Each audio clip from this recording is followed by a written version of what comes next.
It gives me great pleasure to welcome onto the screen now Deepak from Toothfairy, saw him just a minute ago, and Ramakant from Wysa. Gentlemen, a very good afternoon or good evening to you, wherever you are in the world. It's also my pleasure now to introduce you as well to Gael Chiodi from Allianz Health, who's armed with lots and lots of great questions, and I'm going to look forward to watching this. So over to you, Gael, and gentlemen, welcome.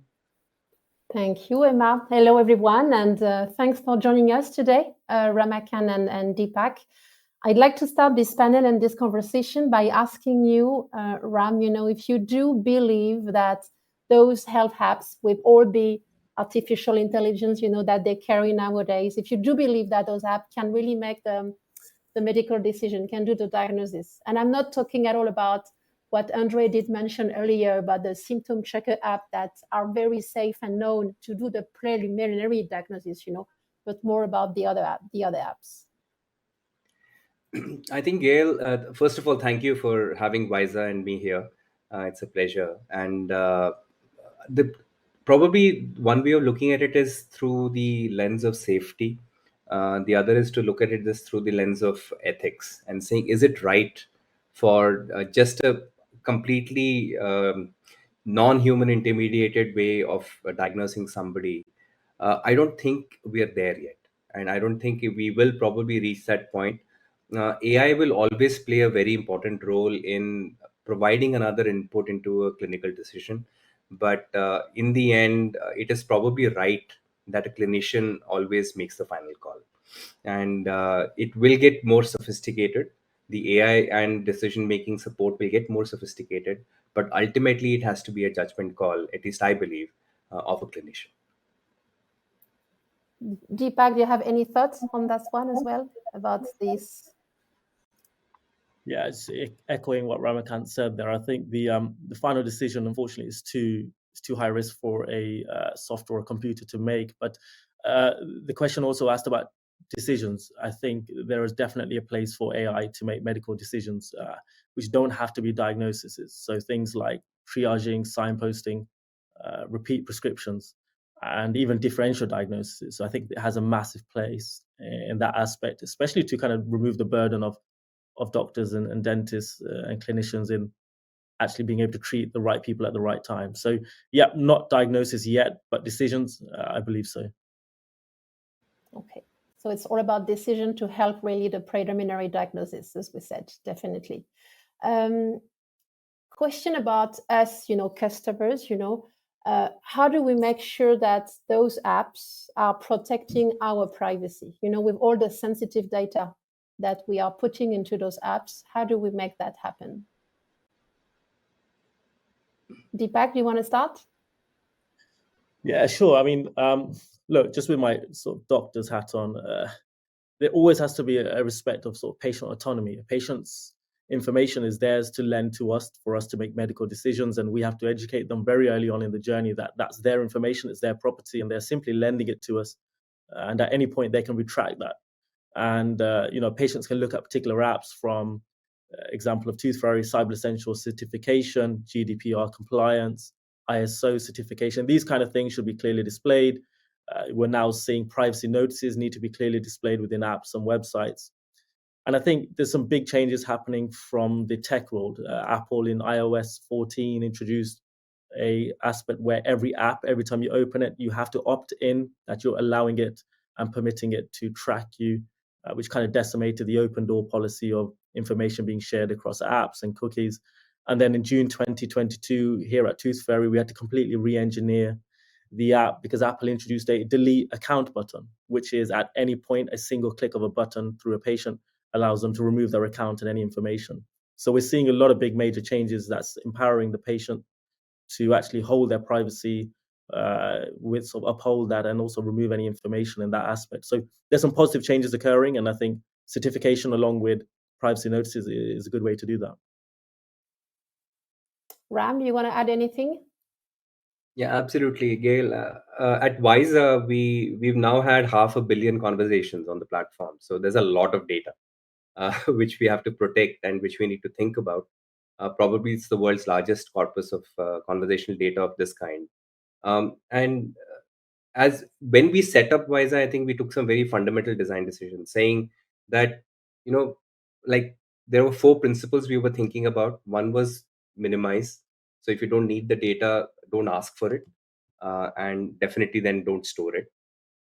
And when you do need it, at least inform the user. I think Deepak mentioned very clearly that privacy policies are not legalese. They're not supposed to be buried away somewhere. Be very upfront on what data you're collecting, why you. GDPR does a great example of creating a framework on how to think about data privacy and information security. The third is again revoke. So whenever you've got someone who wants to delete the data completely, give them a chance and give them an ability to do so at one click of a button, which we also installed a couple of years ago. And then of course the whole whatever data you are collecting, then protect it properly. So store it in the cloud. We, for example, took a decision very early on saying we will allow the users to stay anonymous and not collect any PII. So that had ramifications in terms of how much analytics you could do. But at the same time, it also had a huge plus point on building trust. And not just with the users, but also with partners and insurers and employers, saying that this is something which they can put forward in front of their members or patients. So minimize, inform, revoke, and protect are the 4 things which I would think about in security. Okay. So I get that GDPR was just the beginning at the end, and it's constantly evolving, the stuff to protect our data privacy rights. There is a saying as well, that say that if the app is free, then you're the source of profit. And it's all about how those apps are making money at the end of the day. What's the sense, where is the sense of ethic and morality that we need to take into consideration when we are developing those apps? And absolutely, I think there's a reason why most health apps are reimbursable, or they make their money by either the patient paying. Somebody has to pay, right, for you to pay the bills, and it's either the patient or it's an intermediary, or it's an employer, it's an insurer, it's a public health agency, and you're very right that if you're saying that no, the app is completely free, then if I were a consumer, if I were a user or a patient, I would look at the fine print really, really carefully and make sure that whatever information I'm giving related to the first question you had asked is being protected adequately. Am I at risk? Am I exposing myself to harm? Those are the questions I would ask very, very carefully before I venture into something which is absolutely free.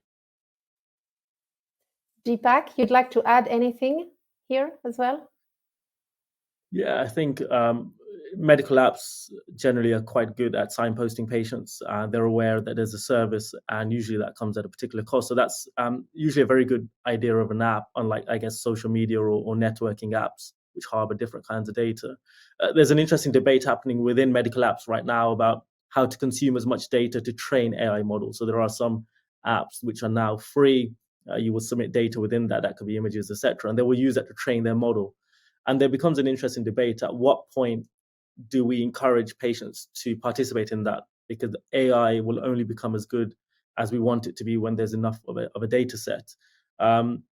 So I think the key thing here is, at what point do we make an app clearly sort of signposting patients of what information they're giving, retracting that information, but also helping the progress of I believe the kind of AI that we need at the end of the day to help relieve a lot of the pressures on the medical kind of industry itself. Right. And if we look ahead now, like not 5 years, but 10 years ahead, where do you see that future of those health apps, like in 10 years from now? Do you think, back to the first question, that is going to replace finally, the medical professional, the doctor? Yeah, I think I as a go back doctor to myself. sorry. Yeah.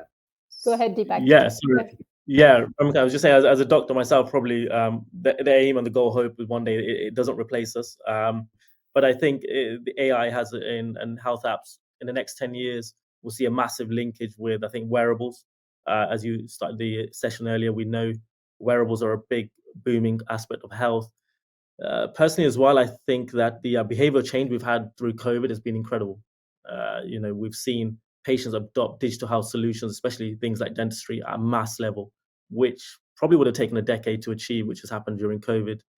And I'm hoping, in the next 10 years, we do see it take a lot of the stress off clinicians, things like repeat prescriptions, triaging, reporting, those kind of aspects. So allowing doctors to actually treat patients rather than doing the low-level admin issues. And I think that's where I hope digital health to be in the next 10 years. And hopefully a better user experience as well. For sure. Ram, you wanted Absolutely. to add something? Yeah, I'd just say one thing, Gail, that it's you're actually the way to think about probably digital health as it augments a doctor, not replaces. At least that's the way I would hope that digital health would be used. Take Wysa, for instance. Most of our mental health support is being delivered on the phone, and chances are that it's happening very organically at home, at a workplace, in a journey somewhere, on a commute, and it's essentially outside the clinic. It's outside a formal medical environment. And I think that's the challenge as well as the opportunity, is to make sure how is it safe and how is it being delivered in a safe manner, but at the same time you're augmenting the actual medical establishment. You're offering services and support at a time and place where otherwise it was just not possible. And that is where probably the future is. It's not about replacing what exists, but it is about, one, making what exists work better, and then expanding the scope of what exists. Okay. Thank you, the two of you. I'm going to turn to Emma now to see if we have some question from the audience. We do, Gail. Thank you so much. That Ramakant Deepak, it's so interesting listening to you. Your passion for your companies comes through massively. It's fascinating. Let's just start with a couple of questions. Actually, this one I have to confess is from me. I hope you don't mind.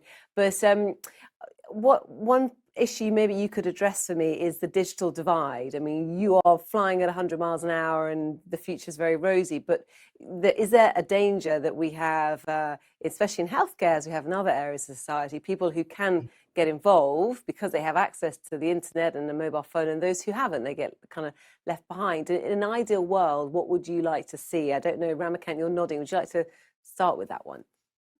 Well, I can go on for hours on this, but I think I just want to say one thing, which is there are probably two or three different ways in which you can think about a digital divide, and one of them is language, and the other, of course, is devices themselves. Saying, whether it's a high-priced device which user has to buy, or it's a $50 smartphone, which is now in the reach of maybe a large part of at least people in developed countries. There is still an unsolved problem absolutely at the base of the pyramid, where people do not have access to mobile phones and networks.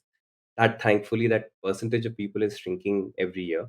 And to admit that part, I think, is still, you need offline brick and mortar ways of serving those, but there is a lot more you can do by bridging the divide between, say, forming, overcoming barriers of literacy, overcoming barriers of language, and making sure that people access help where they did. Just yes, a day before yesterday was World Mental Health Day, and we just launched, or we announced, a intention to translate our service into Hindi, which is spoken by 500 million people in the Indian subcontinent, and otherwise, which people would not have access to basic mental health support. So that's our attempt at moving the needle on that, but it's definitely not a solved problem yet. No, fair enough. Deepak, what would you say? Yeah, I think dentistry is an interesting industry itself, a specific part of medicine. In the UK alone, we have right now a phrase that's been coined, which is dental deserts. There's areas of the UK with a postcode lottery who are unable to access a dentist. We're seeing a 35 million appointment backlog due to COVID in dentistry. And in the last 10 years, we've never had such less number of dentists going around. So the issue we have with the divide is people cannot get access to a clinician. We feel digital is the way forward there. And there's ways to alleviate that, language, as we discussed, and translation, devices such as computers and web versions, not only mobile versions. And I think that's the real divide that's occurring right now, is an economic divide and a geographic divide. And I think that's where digital is really going to be a great solution for those who just cannot get access to a clinician at a time of need. Yeah, very, very well said. Some great questions coming through. Let's have a look at some of them now. This is a lovely one. How did you come up with your idea for each of your startups? Because, of course, we can just see you're very enthusiastic about what you do. You kind of, you've got that spark. So, Ramakant, where did you get your idea from? I think most people in mental health would say it was personal need. and which is pretty much us. So I had friends and family who went through mental illness and mental health issues. And I think once you start seeing mental ill health, you cannot unsee it. And so I don't have a medical background myself, but I do have a lot of experience in different places, and all of that was brought to bear to build Wysa. And I think most mental health most healthcare startups probably come out of that personal need or personal journey which people have gone through. And Deepak, you mentioned that COVID and the lockdown, which was a pivot for so many industries around the world, was that what sparked it for you, or was there something else? Yeah, I think just as an ex-dentist, I think sometimes some of the best change is coming from those individuals who are in the trenches themselves. And I think the biggest mantra we had for our patients was, I just wish you came to see me earlier. A lot of mental and a lot of medical and a lot of dental issues can be solved with really early intervention. And a lot of individuals had left it quite late for it to become a chronic issue. And that's where we kind of really want to step in. If access is a problem, early intervention is going to be quite difficult to do so. And I think as a clinician, that's the solution we came up with: getting in there early, getting in there when it's still affordable, and getting in there when the patient needs them most. And hopefully we can help a lot of issues downstream. I think that's the kind of goal that we're looking to do. Talking of goals, it'd be great to kind of sum up with your vision for your app, and also just for this space as technology and healthcare collide. We're talking about the metaverse a little later on, and we all know where technology is going, don't we? So Ramakant, maybe to you first. I mean, what is your vision for your app and other apps within this space? Ideally, how would you like to see technology and healthcare merging in the generation to come? I have an impact goal or an impact aspiration to serve 50 million people across the world, get access to mental health support where there was none, and essentially make social determinants of health irrelevant. Access issues, affordability, at least basic mental health support for all. Wonderful. That was short but very sweet. And Deepak, what would you say? What is your big vision? Yeah, I think for us, it's kind of the 3 A's, just to make dentistry more affordable, more accessible, and remove the mass amount of anxiety that's out there with sort of dental care. And the way that we're looking to do that is working with dentists, working with employers, working with insurers, just to provide a solution that's on demand. And do you think that this is the next big sector to be revolutionized in terms of digitalization? Do you think that in a generation's time, it'll be second nature for us to use our smartphones or whatever access we have to access healthcare online? Deepak, to you first. Yeah, definitely. I mean, one of the most exciting things about dentistry is the fact that it's visual.